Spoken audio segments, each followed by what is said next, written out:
अब तक हमने देखा कि रूडो के अंदर किसी तरह की पावर आ जाती है और यह देख इंजन उसे अपनी टीम में ज्वाइन करने को कहता है, जिसका नाम है क्लीनर्स। इसके बाद हम जका नाम के एक आदमी को देखते हैं, जिसे एंज कॉल करके बताता है कि उसे कचरे के ढेर में एक स्पेशल लड़का मिला है जिसके अंदर भी पावर्स है, और ऐसी पावर्स उसने आज तक किसी और के अंदर नहीं देखी है।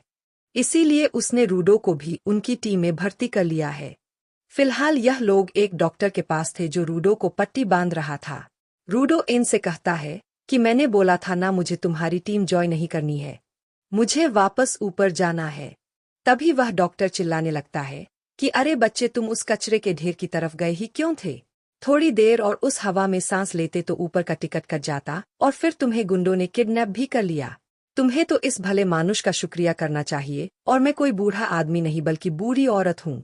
रूडो का इलाज हो गया था तो दोनों बाहर आ जाते हैं और इलाज के पैसे एंजी ने दिए थे। रूडो उसे थैंक यू बोलता है और कहता है कि मुझे तुम्हारी टीम ज्वाइन नहीं करनी, मुझे बस जानकारी चाहिए वापस ऊपर जाने की। इंजन बोलता है कि उन गुंडों को देखकर तो तुम समझ ही गए होंगे कि यहाँ के लोग ऊपर वालों से नफरत करते हैं। तो अगर किसी को पता चल गया कि तुम ऊपर से आए हो तो तुम्हारी खैर नहीं। यानी इस जगह जानकारी फ्री में नहीं मिलती, तो मुंह बंद रखो और मेरे पीछे चलते रहो। यह लोग अब एक जगह जाकर बर्गर खाने लगते हैं और रूडो को बहुत भूख लगी थी। रूडो सोचता है कि उसे लगा था कि पिट में कचरे के अलावा और कुछ नहीं है, लेकिन यहाँ तो शहर बसे हुए हैं जिनमें लोग रहते हैं।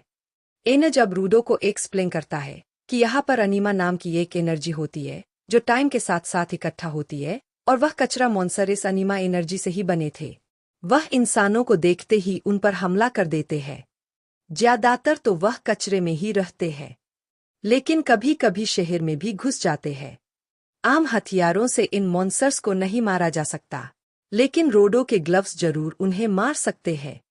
जैसे एक शेफ के पास उसका पसंदीदा चाकू होता है जिसकी वह सालों तक धार करता है, या एक राइटर के पास उसका पेन होता है, वैसे ही जब कोई भी इंसान अपनी किसी चीज का काफी समय तक अच्छे से ख्याल रखता है तो उस सामान के अंदर एनिमा आ जाती है। ऐसे हथियार को स्पेशल आइटम यानी वाइटल इंस्ट्रूमेंट्स कहा जाता है। जैसे इंजन के पास उसका छाता है और रूडो के पास उसके ग्लव्स, क्योंकि वह मॉन्स्टर अनीमा से बने हैं तो उन्हें एनीमा वाले हथियार से ही हराया जा सकता है। लेकिन बहुत कम लोग ही अपनी पावर को बाहर निकाल पाते हैं, जैसे कि रूडो और इंजन, और ऐसे लोगों को गिवर्स कहा जाता है। रूडो मन में सोचता है कि रेक्टो हमेशा सच कहा करता था कि किसी चीज का अच्छे से ख्याल रखो तो उसमें सोल आ जाती है। इंजन कहता है कि क्लीनर्स एक टीम का नाम है जो कचरा मॉन्स्टर से लड़ते हैं और उन्हें रूडो जैसे रभी गिवर्स की तलाश है। रूडो पूछता है कि अगर मैं तुम्हारी टीम ज्वाइन करता हूं तो क्या तुम मुझे ऊपर जाने का रास्ता दिखाओगे? इंजन बोलता है कि ऊपर कैसे जाते हैं, इस बारे में मुझे घंटा कुछ नहीं पता है। जो सुन रूडो उस पर गुस्सा करने लगता है, लेकिन इंजन कहता है कि हमारे बॉस को काफी चीजों की जानकारी है, उसे जरूर पता होगा, तो रूडो को उसके बॉस से मिलना पड़ेगा। इंजन अब पूछता है कि यह ग्लव्स तुम्हें किसने दिए थे? रूडो कहता है कि मेरे फादर ने, और यह ग्लव्स उनकी आखिरी निशानी है। एंजी कहता है कि तो इसीलिए तुम इनका इतना ख्याल रखते हो, तुम्हारे ग्लव्स में सोल है। अब यह सुन रूडो को रेक्टो की याद आ जाती है। तभी इंजन का फोन बजने लगता है और वह यहाँ से जाने लगता है। रूडो इंजन का शुक्रिया करता है उसे अब तक बचाने के लिए। इंजन उसे पैसों की एक पोटली भी देता है। यह पैसे उसे रूडो के कपड़े बेचने से मिले थे और इनमें से ही उसने हॉस्पिटल और खाने का बिल चुकाया है। जो सुन रूडो गुस्सा हो जाता है। एनज कहता है कि वैसे भी उन कपड़ों में लोग तुरंत पहचान जाते कि तुम ऊपर से आए हो। खैर, मैं तुम्हारे होने वाले ट्रेनर से मिलने जा रहा हूँ, तुम यही मेरा इंतजार करूंगा। तभी यहाँ एक बिल्ली आती है और रूडो की पोटली उठाकर भागने लगती है। रूडो उसके पीछे एक गली में जाता है और वहां रखी एक लाठी को उठाकर भागने लगता है और बिल्ली को पकड़ लेता है और पोटली ले लेता है। यह लाठी असल में जनका की थी जो रूडो से लाठी वापस मांगता है। रूडो सोचता है कि इसे यह फालतू की लकड़ी क्यों चाहिए, तो जकर रूडो को धक्का मार के वह लाठी छीन लेता है। रूडो उसके कपड़े पर लगा बैज देखकर समझ जाता है कि यह आदमी भी इंजन की तरह क्लीनर है और इसका स्पेशल आइटम यह लाठी है। जनका अब उस लाठी को घुमाते हुए कहता है कि तुम्हारी हिम्मत कैसे हुई मेरे खजाने को चुराने की? तुम्हें तो सबक सिखाना पड़ेगा। वो अपनी लाठी को लोहे की रड में ट्रांसफॉर्म कर लेता है और रूडो पर अटैक कर देता है और कहता है कि चोरी करने पर उसका फल भी तो भुगतना पड़ता है रूडो। अब रूडो पूछता है कि तुम्हें मेरा नाम कैसे पता? जका कहता है कि एंजी ने तुम्हारे बारे में बताया था और मैं तुम्हारा नया ट्रेनर हूँ। सोचा नहीं था कि इतनी मामूली बात भी सिखानी पड़ेगी कि चोरी करना गलत बात होती है। रूडो कहता है कि मैं तो बस उस बिल्ली से अपने पैसे लेने की कोशिश कर रहा था। जनका कहता है कि लगता है तुम्हारे बाप ने तुम्हें अच्छे संस्कार नहीं दिए। अब यह सुन रूडो भड़क जाता है और उसे रेक्टो की एक बात याद आती है। अगर तुम चाहते हो कि कोई तुम्हारी बात सुने तो उससे शांति से बात करके देखो। तुम्हें ठंडे दिमाग से यह सोचना होगा कि सामने वाले के मन में क्या चल रहा है। अब रूडो सोचता है कि मैंने इसकी छड़ी चुराई थी तो इसको तो गुस्सा आएगा ही।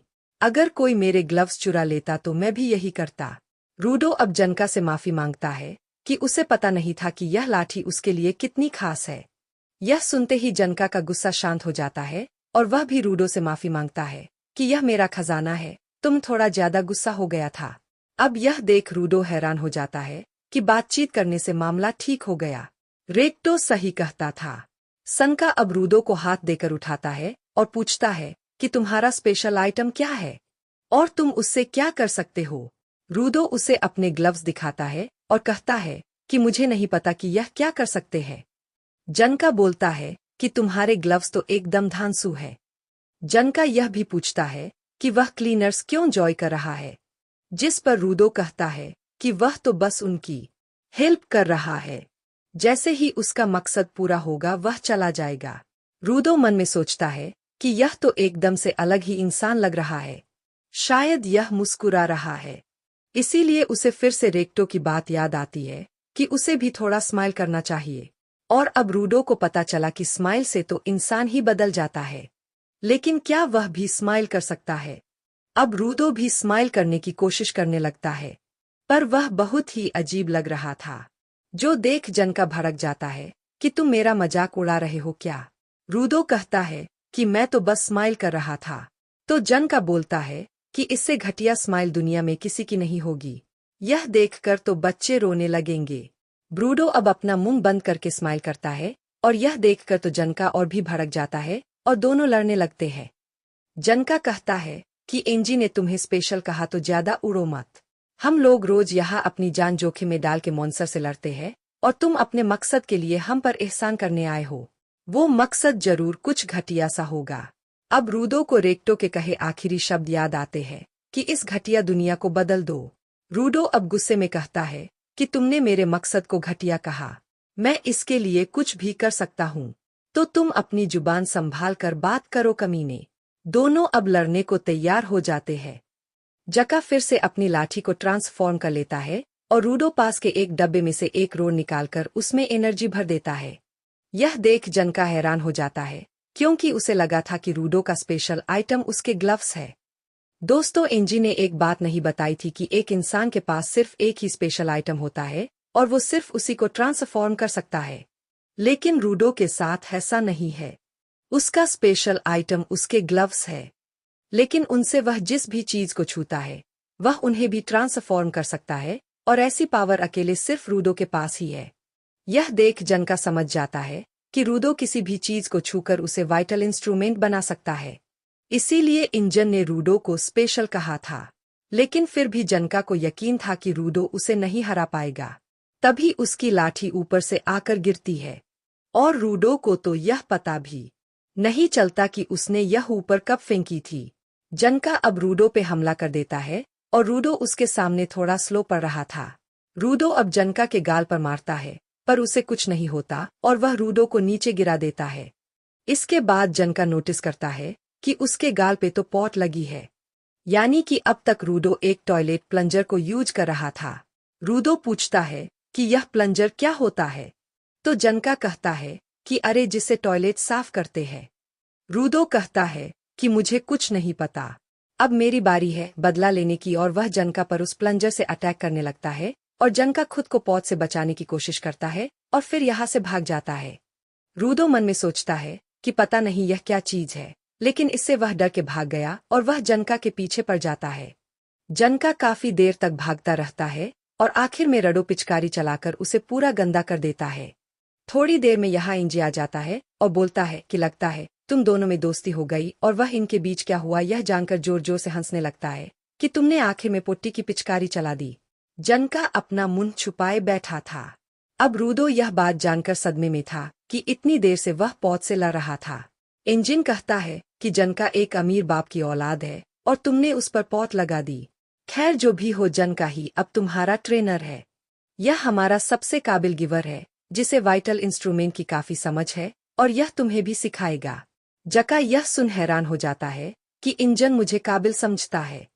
वही रूडो की नजर कार के पीछे जाती है जहां एक लड़की लेटी हुई थी और इसका नाम रियो है और यह भी एक क्लीनर है। रियो रूडो के बालों को छूने लगती है और पूछती है कि तुमने अपने बाल डाई किए हैं क्या? रूडो अब शर्माने लगता है कि एक लड़की मेरे बालों से खेल रही है। यहाँ की जिंदगी तो मस्त है यार। इंजन कहता है कि अब हम घर जा रहे हैं, यानी क्लीनर्स के हेडक्वार्टर्स, और यह एपिसोड यहीं पर एंड हो जाता है। तो दोस्तों, आपको यह एपिसोड कैसा लगा?